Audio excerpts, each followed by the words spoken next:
नमस्कार दोस्तों, आपका स्वागत है आपके अपने YouTube channel Gyanshala with Nikhil में। तो दोस्तों, आज के इस वीडियो में हम अर्थमेटिक प्रोग्रेशन या समांतर श्रेणी से संबंधित प्रीवियस ईयर क्वेश्चन देखेंगे, जिसमें पहला क्वेश्चन जो है वो एसएससी एमटीएस में पूछा गया है। पहला क्वेश्चन कहता है 3 तथा 200 के बीच 7 से विभक्त होने वाली संख्याएं कितनी होंगी। मतलब हम 3 से शुरू करके 200 तक जाएं और वे सभी संख्याएं हम गिने जो कि 7 से विभक्त हो सकती है। तो क्वेश्चन में वैसी संख्याएं पूछी गई हैं जो कि 3 से लेकर के 200 तक बीच हों और 7 से विभक्त हों। तो हमें पता है कि ऐसे नंबर जो कि 3 से लेकर के 200 तक आते हों और 7 से विभक्त हों, उनमें पहली जो संख्या होगी वो कौन सी होगी। ऐसी पहली संख्या जो हो सकती है वो होगी 7। तो हम क्या कर सकते हैं, सीरीज बनाने की अगर हम कोशिश करें तो हमारी जो सीरीज होगी वो 7 से शुरू होगी। 7 के बाद में अगला नंबर जो 7 से विभक्त हो सकता हो वो होगा 14। इसी प्रकार तीसरा नंबर हो जाएगा 21। इसी प्रकार चौथा नंबर हो जाएगा 28 और ये श्रृंखला चलती रहेगी कहाँ तक, जहां तक कि हमें 200 से छोटा और 7 से विभक्त होने वाली संख्या नहीं मिल जाती तब तक। तो हमें पता चल गया कि हमें जब भी समांतर श्रेणी के क्वेश्चन सॉल्व करने होते हैं तो हमें कुछ चीजों की जरूरत होती है, जैसे कि ए, एन और डी। ए क्या बताता है, पहला पद श्रेणी का या सीरीज का पहला जो पद होता है वो बताता है।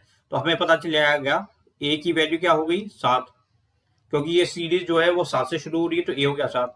अब एन हमें पता नहीं है अभी, एन मतलब जो आखिरी पद होगा श्रेणी का वो हमें पता नहीं है अभी। डी हम बता सकते हैं, डी क्या होगा। डी हमें पता है कि हर क्रमागत संख्या जो होती है सीरीज में या श्रेणी में, हर अगली संख्या का जब हम पिछली वाले संख्या से अंतर देखते हैं तो वो हमारा डी बताता है। तो हमें सीरीज में जो डिफरेंस मिलेगा या डी मिलेगा वो कितना मिल जाएगा 7। अब हमें चाहिए एन। तो हमें पता है कि एन पता करने के लिए हमें 200 से छोटी वाली वो संख्या देखनी होगी जो कि 7 से विभक्त हो सकती हो। तो हम क्या करते हैं, ऐसे क्वेश्चन को सॉल्व करने के लिए हम क्या करेंगे, 200 के नजदीक 7 से विभक्त होने वाली संख्या निकालेंगे। तो 200 से नजदीक और 7 से विभक्त होने वाली संख्या निकालने का तरीका क्या होता है कि हम 200 को 7 से विभाजित कर दें। कितनी बार जाएगा, 2 बार जाएगा, यहाँ जाएगा 14, यहाँ बचेगा 6 और 0 हम यहाँ पे लिख देंगे नीचे। फिर हमें पता है 7 अट्ठे कितना होता है 56, तो शेष का बचेगा 4। अब ये शेष क्या बताता है, शेष ये बता रहा है कि 7 से विभक्त होने वाली जो सबसे बड़ी संख्या जो होगी जो कि 200 से छोटी होनी चाहिए वो 200 से 4 कम है। मतलब दूसरी तरीके से समझे तो ये है कि 7 से विभक्त होने वाली अगर हम संख्याएं देखें तो ऐसी संख्या जो 200 से छोटी है उसमें अगर हम 4 जोड़ दें तो हमें 4 मिल सकता है। तो इसका मतलब क्या हुआ कि सबसे बड़ी वो संख्या कौन सी हो जाएगी जो 200 से तो छोटी है परंतु 7 से विभाजित हो रही है, तो वो हो जाएगी हमारी 196। 196 कैसे निकाला, इस 200 में से शेष को घटा दिया, इस 200 में से शेष को घटाया, मतलब 200 में से 4 घटाया तो हमें क्या मिलेगा 196। तो हमें ये पता चल गया कि जो श्रेणी जो बन के आएगी वो क्या है 7, 14, 21, 28 और कहां तक चलेगी 196 तक। अब हमें 196 ये देखना है कि 196 जो संख्या आ रही है वो इस श्रेणी के कौन से वाले पद पे आ रही है, एन की वैल्यू क्या है। तो उसके लिए हमारे पास में जो फॉर्मूला होता है वो होता है टी एन, या एन व पद इसका जो मान निकाल सकते हैं वो निकाल सकते हैं A plus N minus 1 multiply by D. अब हमें क्योंकि इस फॉर्मूले में ए की आवश्यकता होगी, एन हमें निकालना है, डी की आवश्यकता होगी और टी एन हमें पता चली गया। तो हम इस वाले फॉर्मूले में इक्वेशन 1 में सारी की सारी वो सारी वैल्यू रख देते हैं जो हमें पता है। तो हमें पता है टी एन की वैल्यू हो गई 196, ए की वैल्यू हो गई 7, एन हमें निकालना है तो एन माइनस 1 को हम ऐसे ही लिख देंगे, फिर डी की वैल्यू क्या होगी 7। अब जब हम इसको सॉल्व करेंगे तो हमें पता चल जाएगा 196 में से 7 अगर हम इधर माइनस करें तो हमें क्या मिलेगा, 196 में से अगर हम 7 घटाते हैं ये वाला तो हमें मिलेगा 189। ये किसके बराबर हो जाएगा, n माइनस 1 मल्टीप्लाई बाई 7 के।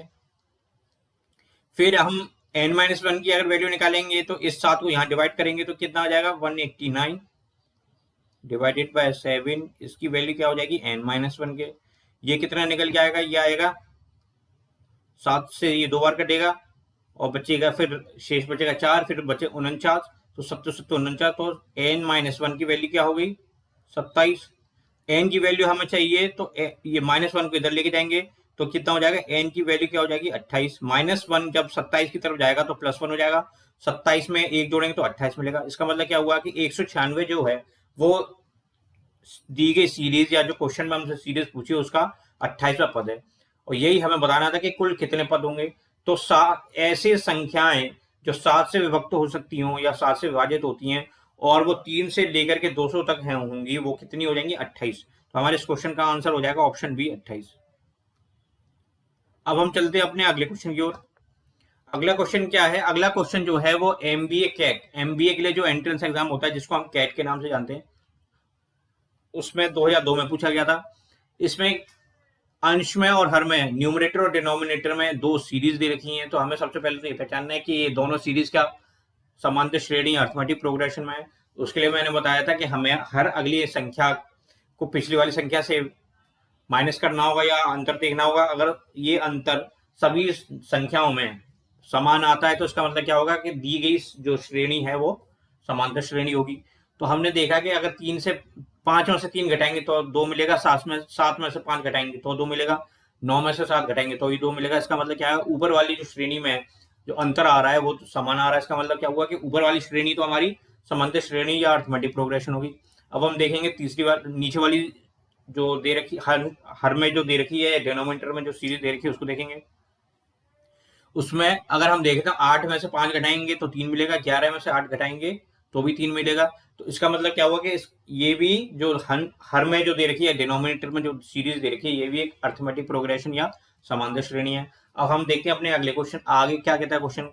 तो क्वेश्चन कहता है 3 + 5 + 7 + 9 एन टर्म्स तक अगर हम देखें, एन टर्म्स मतलब एनवा पद, यहां तक अगर हम जोड़ें और डिवाइड करें 5 + 8 + 11 और 10 टर्म्स तक, तो इनकी जो वैल्यू निकल के आती है तो 7 आती है। तो हमसे n की वैल्यू पूछी है, तो हम क्या करेंगे इस क्वेश्चन को सॉल्व करने के लिए, फिर से हम देखेंगे कि हमें पता है कि जब भी हमारे पास में किसी भी समांतर श्रेणी में योग करना हो तो हमारे पास जो फॉर्मूला होता है वो क्या होता है, एस एन की वैल्यू क्या निकल के आती है, n/2 2a + n-1 × d, या फिर अगर हमारे पास में पहले उस श्रेणी में पहली संख्या और आखिरी संख्या दे रखी है तो हम ये वाला फॉर्मूला भी लगा सकते हैं, Sn = n/2 a + l, जहां पे a क्या होता है, a होती पहली संख्या और l होती आखिरी संख्या। तो हमने देखा कि हमारे पास में दोनों में से किसी में भी आखिरी संख्या नहीं दे रखी है, तो हम क्या करेंगे इस वाले फॉर्मूले का यूज करते हैं। तो हमें पता है Sn की वैल्यू क्या हो जाएगी, n/2 2a + n-1 d। तो हम डायरेक्ट अगर लिखना चाहें इस सीरीज को तो क्या लिख सकते हैं हम, अगर इस फॉर्मूले को यूज करें तो हमें पता चलेगा n क्या है, n की जब अगर हम न्यूमरेटर सॉल्व करें पहले तो n हमारा n ही रहेगा, तो यहाँ क्या आ जाएगा n/2 n/2, और पहला टर्म क्या दे रखा है, 3 दे रखा है, तो 2a क्या हो जाएगा, 2 × 3 हो जाएगा 6, प्लस n हमें निकालना ही है तो n-1 हो जाएगा, और d क्या दे रखा है, d हमें दे रखा है 2। ठीक है, अब ऐसे ही हम डिनोमिनेटर या हर में देखते हैं तो हमें पता चल जाएगा n/2, n क्या दे रखा है यहाँ पे 10 पद दे रखे, तो n क्या हो जाएगा 10 / 2, और फिर 2 × a क्या दे रखा है, हमारा पहला टर्म जो दे रखा है डिनोमिनेटर में वो 5 दे रखा है, तो 5 का अगर हम 2 से मल्टीप्लाई करेंगे तो 10 आएगा, तो हम सीधे सीधे यहाँ पे 10 लिख लेते हैं, प्लस n दे रखा है n-1 अगर निकालें तो क्या हो जाएगा, n की जगह हम 10 रखेंगे तो 10 में से 1 घटाया 9 बचेगा, 9 का 2 से मल्टीप्लाई करेंगे तो क्या आएगा, 2 से नहीं, ये यहाँ मल्टीप्लाई होगा 3 से, क्योंकि यहाँ पे डिनोमिनेटर या हर में जो अंतर आ रहा है वो 3 आ रहा है, तो हम क्या करेंगे 9 × 3 करेंगे। इसकी वैल्यू निकल के आएगी क्या, n/2, और ये बचेगा 6 - 2 4, और 4 प्लस का 2n, ऊपर अगर डायरेक्ट हम सॉल्व करें तो क्या बचेगा 4 + 2n, नीचे क्या बचेगा, नीचे आएगा 5, और ये हो जाएगा आपका 27 × 10 = 37। इसकी वैल्यू अगर हम निकालने की कोशिश करें तो क्या आ जाएगा n, और यहां से बचेगा 2 + n। 2 हमने कॉमन ले लिया और नीचे जो n/2 दे रखा है इससे 2 से काट दिया, तो क्या बचेगा n और 2n। n एक ब्रैकेट में n और दूसरे ब्रैकेट में 2 + n। नीचे बचेगा 37 × 5। इसकी वैल्यू किसके बराबर दे रखी है? इसकी वैल्यू दे रखी है 7 के बराबर। तो अब आगे का जो पोर्शन है वो हम अगली स्लाइड में सॉल्व करेंगे।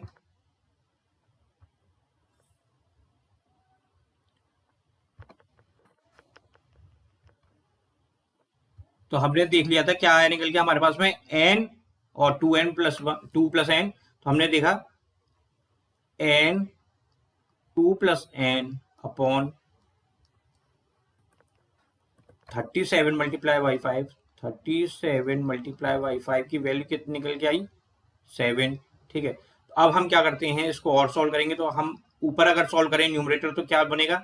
n² + 2n, ब्रैकेट खोल लिया था, n से हमें मल्टीप्लाई करना होगा।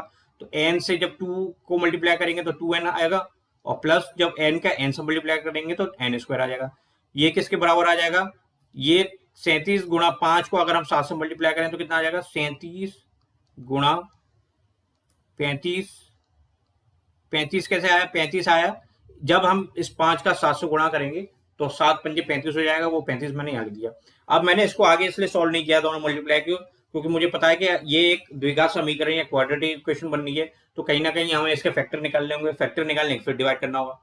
तो बड़ी संख्या में डिवाइड करने की जगह अगर हम छोटी छोटी संख्या में डिवाइड करेंगे या फैक्टर निकालेंगे तो आसानी रहेगी। इसीलिए मैंने ये 37 × 35 करके नहीं निकाला। तो अब हम इस द्विघात समीकरण जो बनना है इसको सॉल्व करने की कोशिश करते हैं। तो सबसे पहले क्या करेंगे, हम सारी की सारी वैल्यूज को एक तरफ ले जाएंगे। तो हम क्या करेंगे, n² + 2n की तरफ इस वाली संख्या 37 × 35 को ले जाएंगे। तो क्योंकि ये प्लस में दे रखा तो यहाँ क्या आ जाएगा? माइनस में। तो 37 × 35 जो हो जाएगा वो माइनस में जाएगा, और इसकी वैल्यू किसके बराबर हो जाएगी? 0 के बराबर। अब मैंने अपने क्वाड्रेटिक इक्वेशन या द्विघात समीकरण में आपको सिंगल लाइन में या एक लाइन में किसी भी क्वाड्रेटिक इक्वेशन को सॉल्व करना बताया था। तब मैंने आपको बताया था कि हमारा जब भी साइन देखना होता है या हम फैक्टर के जब भी साइन देखते हैं तो हम इन दोनों के साइन देखते हैं। एक तो ये साइन देखते हैं और ये साइन देखते हैं। अगर ये साइन प्लस माइनस के कॉम्बिनेशन में, प्लस माइनस के कॉम्बिनेशन में, तो जो भी फैक्टर आएंगे वो आएंगे माइनस और प्लस में। मतलब एक संख्या माइनस में आएगी तो एक संख्या प्लस में आएगी, और माइनस वाली संख्या क्योंकि पहले आ रही है और हम पहले बड़ी संख्या लिखते हैं तो इसका मतलब क्या हुआ कि माइनस वाली जो वैल्यू होगी वो बड़ी होगी और प्लस वाली वैल्यू जो होगी वो छोटी होगी। अब हम इसके फैक्टर देखें। हमने बताया था कि इसके जो फैक्टर है ऐसे निकालते हैं, मल्टीप्लाई करने वाला या जो ये जो कांस्टेंट होता है इसके हम ऐसे फैक्टर निकालते हैं जिनको जोड़ करके या माइनस करके हमें ये वाली वैल्यू मिले। तो हमें पता है कि 37 और 35 अगर हम इन दोनों में को माइनस करें तो 37 में से 35 माइनस करने के बाद में हमें 2 मिल सकता है। तो हमें सीधे सीधे 2 फैक्टर मिल गए। तो n क्या हो जाएगा? एक तो हो जाएगा -37, n क्या हो जाएगा? एक तो हो जाएगा -37 और एक हो जाएगा n की वैल्यू प्लस की 35। ठीक है, अब हमें पता है n जो है वो पद दे रखा है या n वां स्थान दे रखा है, और क्योंकि पद या स्थान कभी भी माइनस में नहीं हो सकते, तो इसका मतलब क्या होगा? n की वैल्यू हम क्या लेंगे? यहाँ पे 37 नहीं लेंगे, हम लेंगे n की वैल्यू 35, क्योंकि n 37 जो है अगर हम लेते तो ये माइनस का 37 आ रहा है। और हमें पता है स्थान या पद किसी भी सीरीज में माइनस में नहीं हो सकते, बढ़ते क्रम में हो सकते हैं। एक पद, 2 पद, 3 पद, 4 पद। ये नहीं हो सकता कि माइनस से 1 पद हो, माइनस से 2 पद हो। ठीक है, तो हमें पता चल गया n की वैल्यू क्या है? 35। अब हमसे क्वेश्चन में क्या पूछता है? क्वेश्चन में हमसे n का मान पूछ रहा था, n का मान हमने निकाल लिया 35। इसका मतलब क्या हुआ? इस क्वेश्चन का जो हमारा आंसर है ऑप्शन ए आंसर हो जाएगा। तो जैसे आपने देखा ये कैट का क्वेश्चन था और ये थोड़ा सा लेंथी क्वेश्चन जरूर था, पर कंसेप्ट अगर आपको क्लियर है तो आप थोड़ी सी प्रैक्टिस से इस क्वेश्चन को आसानी से कर सकते हैं और बिना किसी गलती के कर सकते हैं। तो आज ये मैंने जो 2 क्वेश्चन आपके सामने प्रस्तुत किए, एक तो एसएससी प्रीवियस ईयर क्वेश्चन था, एक कैट एमबीए का प्रीवियस ईयर क्वेश्चन था। ऐसे ही कुछ और क्वेश्चंस जो कि और विभिन्न एग्जाम्स में पूछे गए होंगे प्रीवियस ईयर में, वो मैं आपके लिए आगे की वीडियो में लाता रहूंगा। मैं ये आशा करता हूँ आपको ये आज की वीडियो अच्छी लगी होगी, इसमें कुछ आपको सीखने को नया मिला जरूर होगा। तो प्लीज इस वीडियो को लाइक कीजिएगा, शेयर कीजिएगा। चैनल अगर अभी तक आपने सब्सक्राइब नहीं किया तो प्लीज चैनल को सब्सक्राइब कीजिएगा। Thank you, have a nice day.